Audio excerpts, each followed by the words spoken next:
truth is we live in a world full of mysteries and mysterious things and things that we can't explain, things that we don't understand, right? And so we have all these questions, and that's what we're going to be doing through this series, is asking questions. And the reason why we're asking questions is because, well, we are human. We are finite. We do not have all the answers to all of the questions. And so curiosity is a part of being human. And, all of us have probably wondered at one point or another, like, which armrest do you use at the movie theater, huh? Yeah, right? Where is Richard Simmons? Right? What are hot dogs made out of? We've asked these questions, if a bunch of cats crawl on each other, is that still called a dog pile? Not sure. But what happens, you guys, is as we mature, hopefully, and as our base of knowledge grows, what happens is so do our assumptions. And as our assumptions grow, our curiosity diminishes or decreases. I have a couple fears before I speak in front of a lot of people. One of them is that I get the hiccups or that I cough like I am right now. So let's get it out. There we go. And that was so awkward. This whole morning is awkward. But our assumptions don't mean that we actually know something. It just means that we think that we know something. Does that make sense? And as adults, we just we do a lot of pretending. It's like, oh, I know that. And so we're consequently we're curious about very little the older we get. But kids, right? Kids are very curious and they're very courageous. And so they'll ask you the craziest questions. They'll ask just whatever comes to mind. Thank you so much for that. Oh, man. Grant, you are a lifesaver. Appreciate that.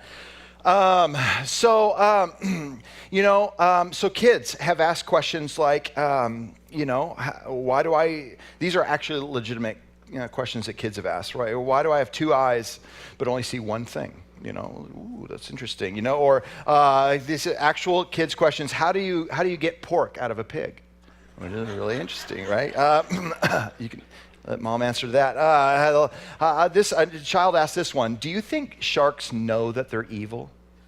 Do you think they know that? But we all have questions because we're all finite. And so the encouragement for this series is that we'll be curious, that we'll sort of live in this place of discovery. And it doesn't mean that we can't understand more or know more, but we also want to be humble in doing so and not be so assumptive that, oh, I've got the answers, I've got everything figured out, right? So some of the questions that we ask that we're afraid to ask out loud are questions like this. What's on the edge of the universe? You ever thought about that? Like, if the universe is a finite thing and maybe ever expanding, what's outside of that? Or how do we know what's real? How do you know what's real? Or a third might be like, what came before the Big Bang? Ever thought about that? Like, what was before that, right? And so the moment we stop asking questions and the moment that we stop seeking answers is really, when you think about it, it's the moment we stop growing. And so if you find yourself in sort of a spiritual rut or in a place where you just don't find yourself growing, one of the reasons might be because you stopped being curious and you started pretending like you had all the answers even though you don't. And I want us to be curious. So here's how we're going to start today's message then. In 1977, we launched a spacecraft into space called Voyager. We actually launched two, Voyager 1 and Voyager, creatively titled 2. And the mission of the Voyager was to go out into space and traveling at 38,000 miles an hour, go way out into space and then to take pictures. And so in 1977, Voyager was launched, 38,000 miles per hour. After 13 years of going 38,000 miles per hour, the scientists programmed the Voyager to take 60 photos. And then this Voyager had to send the data back to Earth. It took months for the data to be sent from Voyager 1 all the way back to Earth. It was 3.7 billion miles away. right, which is just amazing. Well, when the scientists got the pictures back, they were looking through them and, oh, that's cute, oh, that's funny, that's whatever. And then they got to one and it made their jaw drop. They were just so amazed by this photo. And I want to show it to you now. This is the photo that they saw. And it wasn't that like streaky stuff, that was just the glare, the reflection of the Voyager. It was actually that little dot. Do you see it right there? Little dot, there it is. There it is. Some of you are looking at the photo going, yeah, that looks like, something I get back from Costco photos and I throw it away, kind of thing. But the scientific community just marveled at this photo because that little dot is Earth. That is every single person on this planet. That's our entire planet right there. 3.7 billion miles away. Not a artist's rendering. This is an actual photo of Earth. You were on that dot if you were alive in 1990. Okay, and it's like this startling thing. Now, when you look at that picture, that's Earth, right? Every human that's ever lived, every idea that's ever been shared, every invention ever made, everything ever created by people, every song ever written, it's on that little dot there. Now, when you look at that picture, is your first thought, wow, I'm kind of a big deal? When you look at that picture, are you tempted to turn to your neighbor and say, do you know how much I can bench press? Like I'm pretty strong, kind of a big deal, right? No, right? Instead, it makes us feel small. In fact, when Neil Armstrong walked on the moon and was on Apollo 11, coming back to Earth, he was looking at Earth, and here's what he said. I remember on the way home on Apollo 11, it suddenly struck me that the tiny pea, pretty and blue, was the Earth. I put up my thumb and shut one eye, and my thumb blotted out the planet Earth, but I didn't feel like a giant. I felt very, very small. It's a crazy thing. You might also, in looking at that pale blue dot picture, that's what it's famously known as, you might feel not only small, but kind of lonely, right? I mean, it seems like it wouldn't take much for God just to take an eraser to that little dot. And that's everything that we know as people gone. Everything that we've ever worked for or achieved, gone. And the rest of the universe wouldn't miss that dot. It's a crazy thing, sci-fi horror movies are based on this premise, like, oh, it'd be crazy if there was life, out there, it'd be horrifying. And I would suggest that I think one of the most horrifying thoughts is that you and I and the other 7 billion plus people on this planet are actually all alone. That all intelligent life, whatever, in this universe, it's just us. Carl Sagan, the famous astronomer, atheist, he had this to say when looking at that picture that I showed you. That's here, that's home, that's us. On it, everyone you love, everyone you know, everyone you have ever heard of, every human being who ever was, lived out their lives on that dot, right? Our posturing, our imagined self-importance, I love that. The delusion that we have some privileged position in the universe are challenged by this point of light. Our planet is a lonely speck. Our planet is a lonely speck in the great enveloping cosmic dark. In our obscurity, in all this vastness, there is no hint that help will come from anywhere to save us from ourselves. That's an encouraging thought. Let's pray and get you out of here. The Voyager is still traveling through space. You can get online and see actually how far it is from space in real time. Still traveling at 38,000 miles per hour. Today, 41 years after it left Earth, it is 13.3 billion miles away. If we were to continue traveling at 38,000 miles, it would take Voyager nearly 18,000 years to travel the distance of 1 light year. 18,000 years is, we can agree, that's quite a long time. That's 1 light year. That won't even get you a quarter of the way to the next closest star. Alpha Centauri is 4.3 light years away. That's like our neighboring star to our sun. It would take you 77,500 years, traveling at 38,000 miles to get there. And there are some 300 or 400 billion stars in our galaxy. But many of you know the Milky Way isn't the only galaxy. Let's say you wanted to travel across the Milky Way. Well, if you're traveling, if somehow you could travel the speed that light travels, if somehow you could travel the speed of light just to get across our one galaxy, the Milky Way galaxy, it would take you 120,000 years. And let's say you got tired of the Milky Way and you wanted to go to the next closest galaxy, you know, our neighbor galaxy, Andromeda, that will take you 2 million years traveling at the speed of light. And there are some 200 to 500 billion galaxies in the known universe. And I say known because we're constantly discovering another 10 million galaxies. I missed that. I didn't even see that. So how many, raise your hand if you feel like really like a big deal and kind of awesome right now. Yeah. Here's the question I have. This thought of how did it all get here, you know? Are we all alone? Is this all there is? Is there anything beyond the material world? Does God exist? Or is Carl Sagan right when he said the earth is a lonely speck in the great enveloping cosmic dark? In 1882, a German philosopher named Friedrich Nietzsche, he coined the popular phrase, and popularized the phrase, God is dead. And then 5 years later, he went on to explain what he meant by that.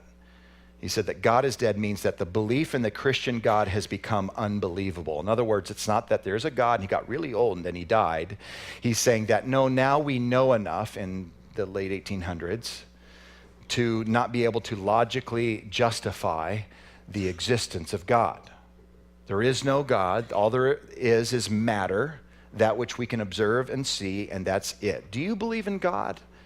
Or are we all alone on that speck of dust traveling through this seemingly infinite universe? There's really only three possible ways for you to answer that question. The first one would be simply to say no. That's what an atheist would say, right?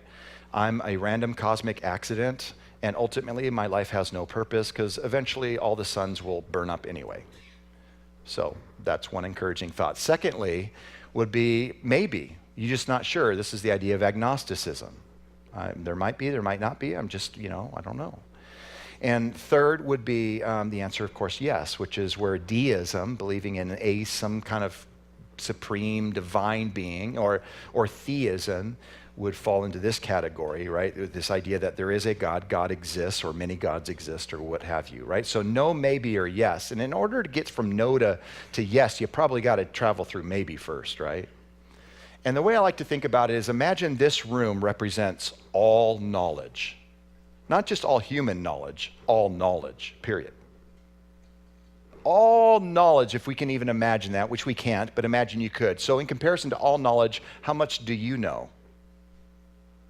You wouldn't be able to see how much you know. I wouldn't be able to see how much I know in this room. It would just be a little speck in comparison to all knowledge. So could it be possible that there's anything outside of your sphere of knowledge? And the answer, of course, is yes. But it requires humility to get there, you guys.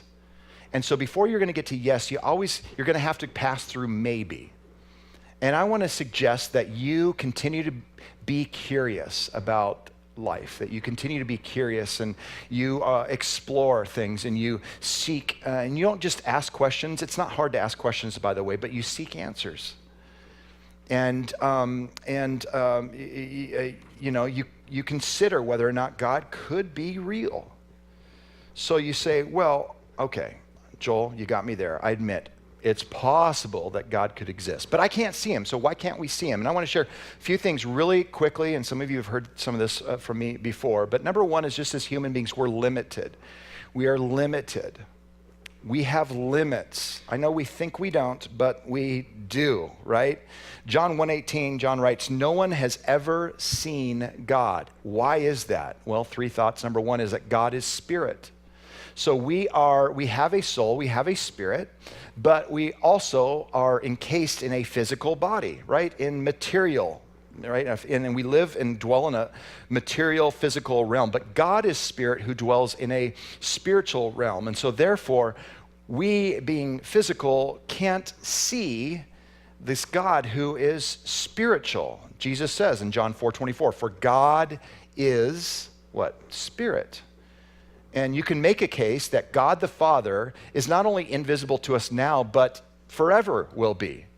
We can see his glory, but God is spirit. So even in heaven, we won't be able to see God. It's like, oh, there he is. I knew he had a long gray beard. No, God is spirit.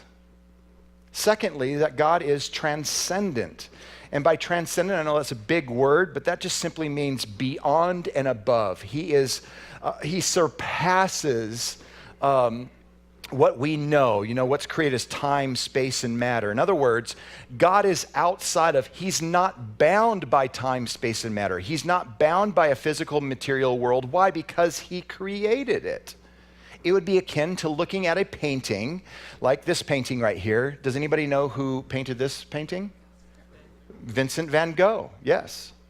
It would be akin to looking at that painting and looking for Vincent in that painting. We see the handiwork of Vincent. We can even learn some things about Vincent. For instance, weird dude, okay? But do we see Vincent? No, Vincent is transcendent of his art. Every artist is transcendent of their artwork. They're not bound by it. Vincent didn't paint himself, so to speak, into his painting. This is why the incarnation, which is Jesus coming to earth, being born as a human, is considered the greatest miracle of all miracles in Christendom. Even in some ways more miraculous. I don't want to say more important, the two go together, but more miraculous than the resurrection. That the divine became human. God with us. Why? Because God became a part of his painting. He's transcendent. Thirdly, is that God is holy. God is holy, man. He is awesome. In fact, when Moses, and by the way, God sort of was revealing his plans for his people through Moses and leading Moses and told Moses his name, I am. This is what you are to call me. I am. Yahweh is. Basically, that's what it means, is. What's your name? Is. I just am the ever-existent one, right? And so like Moses and God, you would think they're really tight. And so Moses, one day, he asked God, hey, God, show me your glory. Help me see you. You know what God says in Exodus 33:20? He says, but, he said, you can't see my face, for no one may see me and live. I could show you my glory, but you wouldn't want me to. I'm too holy. I'm too brilliant. My presence is too great for you. I mean, I guess today's not a good illustration, but this is why not a great idea to go outside and just stare at the sun. Right? Why? Because the sun is too brilliant. You shouldn't do that. You're not physically able to handle it. Same kind of principle here. 1 Timothy 6:16 says, he alone, God alone, can never die, and he lives in light so brilliant that no human can approach him. No human eye has ever seen him, nor ever will. There it is. All honor and power to him forever. Amen. God's holiness prevents us from seeing him. But the point I want to make here is the problem isn't with God. The problem is with us. We have limitations. And one of those limitations was brought out from the Garden of Eden. And the story goes that, Adam is tight with the Lord, and there's Eve there too, and they're experiencing this fullness of relationship with the Lord.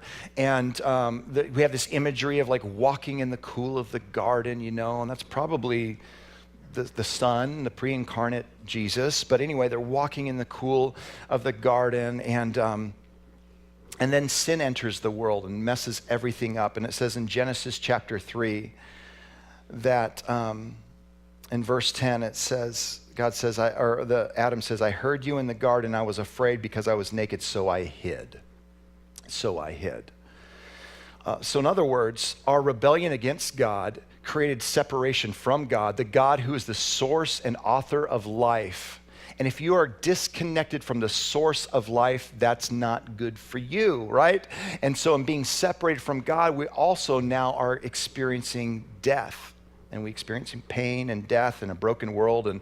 And so, but in addition, we basically lost this sense of being able to see God, not because of God, but because of our corruption. We lost our sense of being able to see God, who is completely apparent and obvious. But this is the amazing thing about grace and the amazing, remarkable thing about faith that we shouldn't dismiss or forget. That faith is this miraculous gift when God opens our eyes. You see, the language in Scripture is that when we're far from God, we're blind toward Him. We're calloused, right? We can't sense Him. We can't feel. We're hard-hearted is the language, right? But then by faith, God opens our eyes, and so that now it allows us to experience Him or see Him, as it were, right? Not physically, but sort of see Him, albeit dimly, albeit imperfectly, but by faith we can experience the presence of God in our lives because of this miracle of faith. Faith allows us to commune now with God. We are not the same anymore, although it's still dim. Are you with me? Because we're still encased in these physical, limited bodies. If everyone in this room went blind, this music stand would still exist, right? And if everyone stopped believing in God, God would still exist. It doesn't jeopardize His reality, right? And so the issue, again, isn't with God, it is with us. Now, I want to look at this passage here in Acts chapter 14. It's an amazing passage here. Paul and Barnabas are sharing about Jesus everywhere they go, and they go to this city called Iconium, and I know that sounds like, like fake diamonds. No, that's zirconia, and something entirely different. But Iconia is this old city in ancient, or in what is modern day Turkey, okay?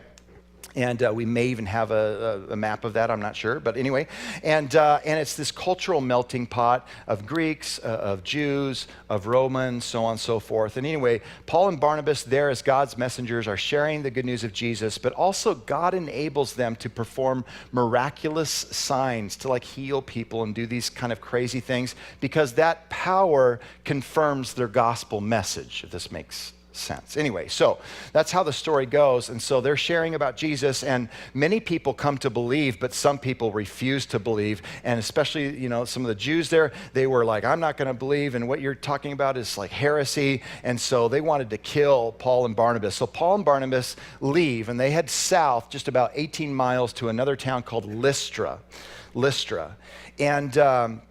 And in Lystra, they find a crippled man there, and this crippled man had never walked before in his life. So again, Paul and Barnabas sharing Jesus, and Paul notices that this crippled man is really listening intently, right? So Paul goes over to him, and he says, hey, crippled guy. He didn't address him quite like that, but anyway, he says, stand up. And this man who had never stood up before, doesn't have the muscles in his leg, whatever, this is a miracle, he miraculously stands up. And now people are like just amazed and astounded in this city called Lystra, right? And what it says here in Acts 14:11, it says, when the crowd saw what Paul had done, they shouted in their local dialect, these men are gods in human form. And it literally says they thought Barnabas was Zeus and they thought Paul was Hermes, which bummer for Paul because Zeus way better, all right? But anyway, he's like the king of the gods. But anyway, so now as you can imagine, how did Barnabas and Paul feel about that they thought this crowd thinks that they're gods, right? They're concerned about that at the very least, right? Verse 14 says, but when the apostles, the messengers, Barnabas and Paul heard what was happening, they tore their clothes in dismay. And they ran out among the people shouting, friends, why are you doing this? We are merely human beings just like you. Like, we're not that big of a deal, okay? We're just people, right?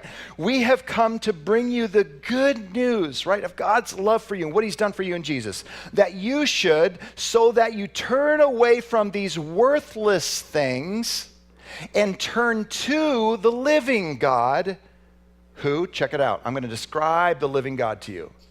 The living God, not Zeus, not Hermes, who made heaven and earth, the sea, and everything in them. In the past, he permitted all the nations to go their own ways because God gave people free will. Verse 17, but he never left them without, keyword, evidence of himself. He left fingerprints. He left evidence of himself and his goodness. For instance, he sends you rain. Now, some of you are like, that's not good.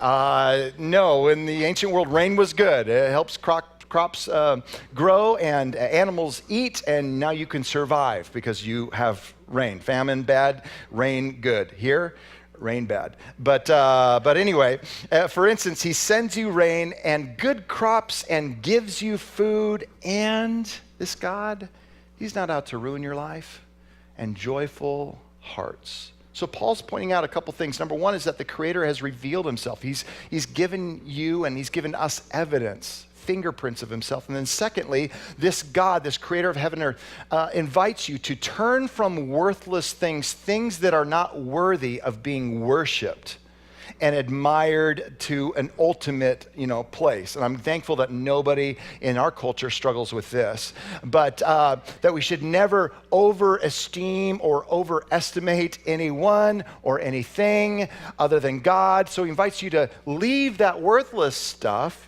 and turn to him, because he is a God who's good, and he cares, and he's powerful, and he's provided food for you, and he takes care of you. And yes, the world is a mess, and yes, you're broken, and yes, the world is broken, and yes, you experience pain, but there is a God that still notices and cares and made you and provides for you in many ways. And so he wants to give you a joyful heart. He wants you to have a relationship with him, and he wants you to know him, and that's the God we serve, all right?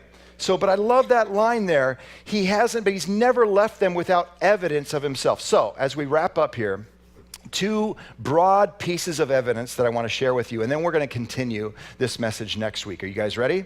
Two broad pieces of evidence for the existence of God, and here's where we're going to start, okay? Number one is that the evidence of existence. The evidence of existence. In other words, does anything exist today? I would say yes. Hopefully you do too. But if not, then we can get you help. But anyway, yes, the evidence of existence. So the question is, where did everything come from? Well, the Bible starts this way. In the beginning, God created the heavens and the earth. In other words, once upon a time, there was no heavens and earth, but there was God. And in that beginning, God made it all.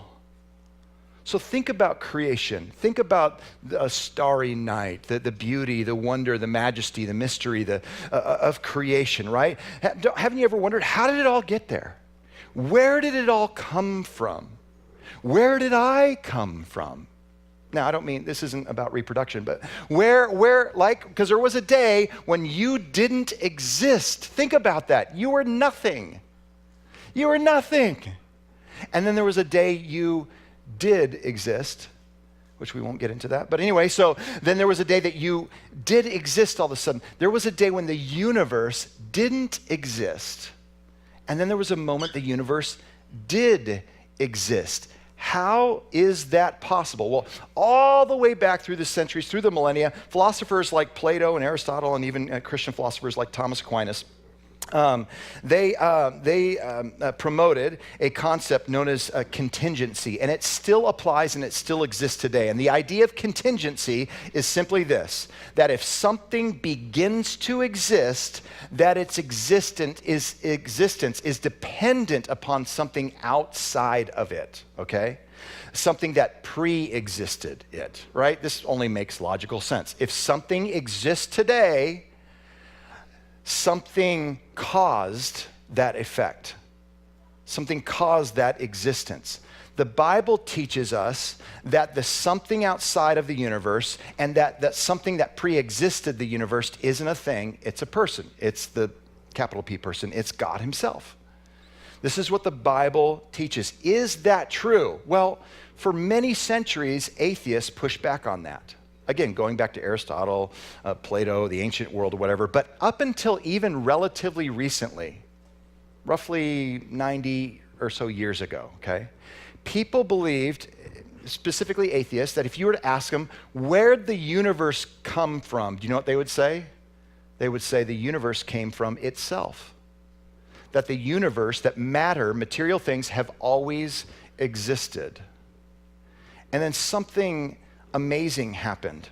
A great discovery in 1929. It's called the greatest scientific discovery of the 20th century. Aren't you glad you came to church today? What was the greatest discovery of the 20th century? Well, it was when a man named Edwin Hubble, working out in his laboratory in California, he looked through his 100-inch telescope farther than anyone had ever looked before, and he observed something astounding. Do we have a picture of Edwin? I don't know, maybe. But and what he noticed was that the galaxies were rapidly moving away from each other, and that the universe itself was expanding. Okay, and as more and more studies were held, what people realized is that all of the galaxies sort of like flung out into the universe like that. So they're all moving, they're all traveling, and not just galaxies are moving, but space itself is expanding. Therefore, they believed, and now virtually every reputable scientist today believes, that the universe itself, once upon a time, had a beginning. Man, that sounds so familiar. That the universe actually isn't eternal. That it had a beginning. That once upon a time, all the galaxies, all the energy, all the matter was contained in something smaller than the size of an atom. You know how you like take snow and you pack it into a snowball? Imagine taking all the matter in the universe, all the energy in the universe, and packing it into something smaller than the size of an atom, a single atom. And then this atom burst forth, and that is now known as help me out, the Big Bang. And you need to understand something. For decades, many atheistic astronomers refused to believe it. They were looking for other evidences, other discoveries that would like shed more light on this, because they were admitting that, wait a second, if the universe had a beginning, the natural question for us to ask is, what came before the universe? What caused the effect of the universe? If anything exists today, it's the argument of existence. Where did it all come from?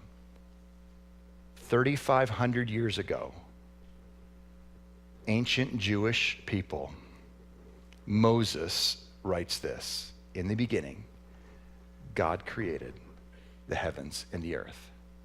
And do you know that verse actually lines up with the recent scientific discoveries that we have today, that the universe is not eternal, that matter itself is not eternal, that there was a time before time, space, and matter? Well, that's just what Scripture says. Even David Hume, the Scottish Enlightenment philosopher and religious skeptic, he said this: I never asserted such an absurd proposition that anything might arise without a cause. See, even skeptics know this to be true. Something caused the universe. Francis Collins, former head of the Human Genome Project, no big deal, he said this: the Big Bang cries out for a divine explanation. I cannot see how nature created itself. Only a supernatural force that is outside of space and time could have done that. Why? Because every cause, right, has an effect. Every effect has a cause. Theoretical physicist, the late Stephen Hawking, said this: the odds against a universe like ours emerging out of something like the Big Bang are enormous. I think there are religious implications. And so today, atheistic scientists really struggle with this. 90 years since sweet old Edwin Hubble had his discovery, and one of their best theories that people have come up with is called the nothing hypothesis. And here's their hypothesis. How does something come from nothing? It's the nothing hypothesis. Here it is. It goes like this. What caused the Big Bang? Answer, nothing. It just banged. That's it. The most brilliant minds on planet Earth, that's the only thing they can come up with in 90 years of trying to figure this out. You see, some of us were raised in homes where the Big Bang that made us nervous as Christians. No, the Big Bang reinforces what Scripture says, that the universe is not eternal. Psalm 90 verse 2 says, before the mountains were born, or you brought forth the whole world from everlasting to everlasting, you are God. Second piece of evidence, really quickly, is the evidence of continuation. Just the idea behind this is like the universe is like a flashlight with batteries. And the batteries have a certain amount of energy, and that energy is released to light up the flashlight. But the energy, technically, it doesn't disappear. It just becomes less useful. Are you tracking with me? Less organized. So if you put a bunch of hot water into a bathtub, right, and leave for a couple hours and come back, the water will have cooled down, not because the energy disappeared, it dissipated, okay? You burn a log, same idea. The energy is still self-contained, but it just became less useful. Entropy, or the second law of thermodynamics, conveys this reality. In other words, if creation is eternal, then the second law of thermodynamics doesn't make any sense, because the universe would have run out of energy, useful energy, when? An eternity ago. Does that make sense? If it doesn't, listen to the message online, and it still won't make sense. But anyway, Hebrews chapter 1 says this. He also says, in the beginning, Lord, you laid the foundations of the earth, talking about beginnings or origins. And the heavens are the work of your hands, talking about design. We're going to talk about that next week. They will perish. They will wear out. Suns eventually burn out. Galaxies eventually fade away, right? But you remain. They will all wear out like a garment. This is communicating this idea of entropy, the second law of thermodynamics. The universe will eventually wear out like a garment, but God, being transcendent of the universe, being an eternal, all-powerful being, will never fade away. This is what the scriptures teach. All right, so as we wrap up, 2 questions I have for us, and I'll let you go. Is if God exists, this is good news, you guys, you no longer have to compete with him. You don't need to tell people how great you are and how awesome you are and be so concerned about what other people think of you. And man, they just don't appreciate me enough. Those thoughts don't need to go through your mind. You can truly choose to be a humble servant. You can love people regardless of what they give in return. And you don't need to compete for God's glory. Psalm 115 verse 1 says this, not to us, O Lord, not to us, but to your name goes how much glory?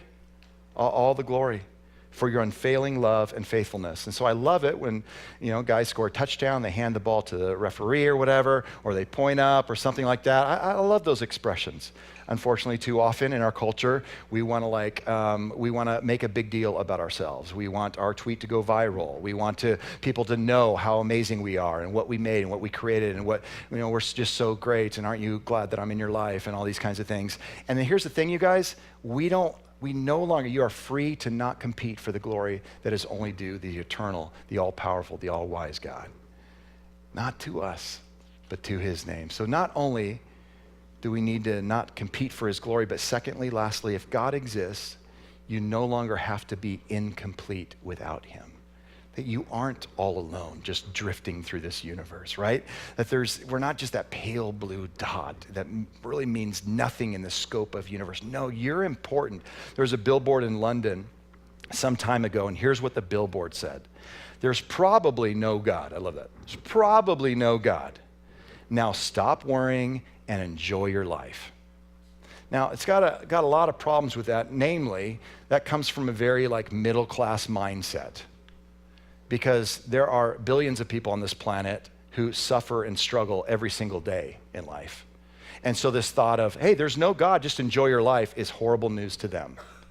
because the only hope they have is that there might be a God, that there might be an eternity, that they might have hope, that there might be a God who notices them as they suffer and struggle for their next meal, okay?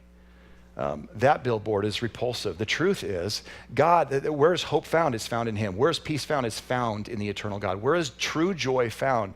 It's found in God. And so we can pursue all these other worthless things, but we will be left empty. We can consume all the cotton candy that this world has to offer, but we will still be unsatisfied and hungry. And so the good news, you guys, is you no longer have to be incomplete without him. There is a God who knows you, who sees you, who loves you, who cares for you, who wants you to be with him. And he is awesome, and he's great, and he's made a way through Christ so that you can be in his presence and enjoy his presence. Our God still notices you. This infinite, all-powerful, amazing God still notices that little tiny speck of dust in this seemingly endless universe. And not only that, but every single human being on this planet as well. And when we choose to have a relationship with him, you guys, we do what we're made to do, which is to worship him and to glorify him. Amen? Right? That's why we're here. So let's stop it with our silly games and silly concerns. And I'm not saying everything we go through is like not important. Many things are important, but let's understand what's most important. That we live our lives in such a way to bring honor and glory to the King who made us. In whose presence, because of Jesus, we get to exist, dwell, live forever and ever.